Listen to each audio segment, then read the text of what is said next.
संक्रमण नहीं रुक रहा है। दिल्ली में आज भी रिकॉर्ड तोड़ मामले सामने आए हैं। पिछले 24 घंटे की अगर हम बात करते हैं, 1163 नए मामले सामने आए हैं और दिल्ली में अब कुल 18,549 मामले हो चुके हैं, जिनमें से एक्टिव केसेस हैं 10,058। दिल्ली में अब तक 416 मरीजों की मौत हुई है। 24 घंटे की अगर हम बात करते हैं तो 229 मरीज कोरोना से जंग जीत गए हैं और दिल्ली में कुल 8,075 मरीज ठीक हुए हैं। यानी कि अनलॉक 1 की घोषणा कर दी गई है, चरणबद्ध तरीके से ताले खोले जा रहे हैं, लेकिन कोरोना वायरस रुकने का नाम नहीं ले रहा है और रिकॉर्ड तोड़ मामले दिल्ली से सामने आ रहे हैं। विश्वजीत झा हमारे साथ, हमारे सहयोगी जुड़ गए हैं। विश्वजीत, लॉकडाउन 4 के बाद में लॉकडाउन 5 का ऐलान और बहुत सी रियायतें दी जा रही हैं, लेकिन सवाल यह है कि आंकड़े बहुत तेजी से बढ़ रहे हैं। दिल्ली कहीं से भी पीछे नहीं नजर आ रहा है। महाराष्ट्र के बाद, गुजरात के बाद दिल्ली रिकॉर्ड तोड़ मामले सामने लेकर आ रहा है।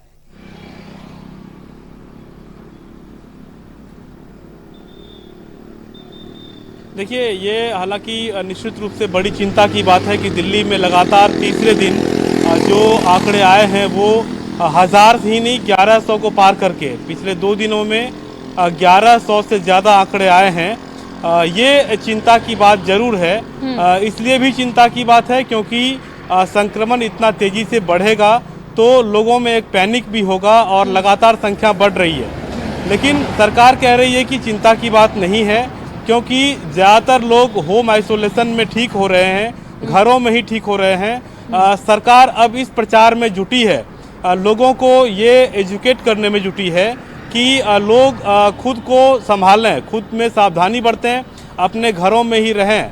अगर कोई पॉजिटिव पाया भी जाता है तो भी वो घर में ही रहें और वहाँ पर ही जो सरकारी टीम है वो जाकर उनका इलाज करेगी, उनकी पड़ताल करेगी और घर के सदस्यों के साथ अगर वो होम आइसोलेशन में रहेंगे तो ठीक हो सकते हैं। और इसी का नतीजा है कि आज जो एक्टिव केस 10,058 जो एक्टिव केस हैं, इनमें से 5,000 से ज़्यादा लोग 5139 लोग जो हैं वो होम आइसोलेशन में हैं। तो ये कह सकते हैं कि आधे से ज़्यादा लोग होम आइसोलेशन में हैं। इसके अलावा कई ऐसे लोग हैं जो कि पेड आइसोलेशन में हैं, जो कि होटलों में ठहरे हुए हैं, वहाँ पर हैं। तो अस्पताल में एडमिट लोगों की संख्या बहुत कम है। मुख्यमंत्री ने भी आज जब प्रेस कॉन्फ्रेंस की तो उन्होंने कहा कि 6600 बेड सरकार के पास उपलब्ध हैं और सिर्फ 2100 बेड पर पेशेंट हैं, यानी 4500 बेड खाली है। सरकार ये भी कह रही है कि ये बेड की संख्या जो है 5 जून तक 9,500 के आसपास हो जाएगी। तो एक तरफ ये निश्चित है कि सरकार ने ये साफ कर दिया है कि कोरोना की वजह से जो एक्टिविटीज़ हैं वो अब नहीं रोकी जाएगी। लोगों को कोरोना के साथ जीने की आदत डालनी पड़ेगी। संक्रमण का आंकड़ा बढ़ रहा है, मौत के आंकड़े भी बढ़ रहे हैं। पिछले 24 घंटे में चूंकि कल आंकड़ा 398 का था, आज 416 हो गया है, यानी 18 लोगों की मौत भी हुई है।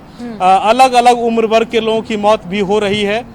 तो ये चिंता की बात जरूर है, लेकिन सरकार बार बार ये आश्वस्त कर रही है कि बेड, वेंटिलेटर, ऑक्सीजन की कोई कमी नहीं है। अगर किसी को जरूरत पड़ेगी तो उन्हें उपलब्ध कराया जाएगा। सोमवार को सरकार एक ऐप भी जारी करने जा रही है जिसके माध्यम से लोग जान पाएंगे कि उन्हें सरकार भरोसा दिलाने की कोशिश कर रही है, लेकिन बढ़ते आंकड़े दिल्ली वासियों की चिंता बढ़ा रहे हैं, क्योंकि आंकड़ा दिनों दिन बढ़ता जा रहा है। शुक्रिया विश्वजीत आपका तमाम जानकारी के लिए।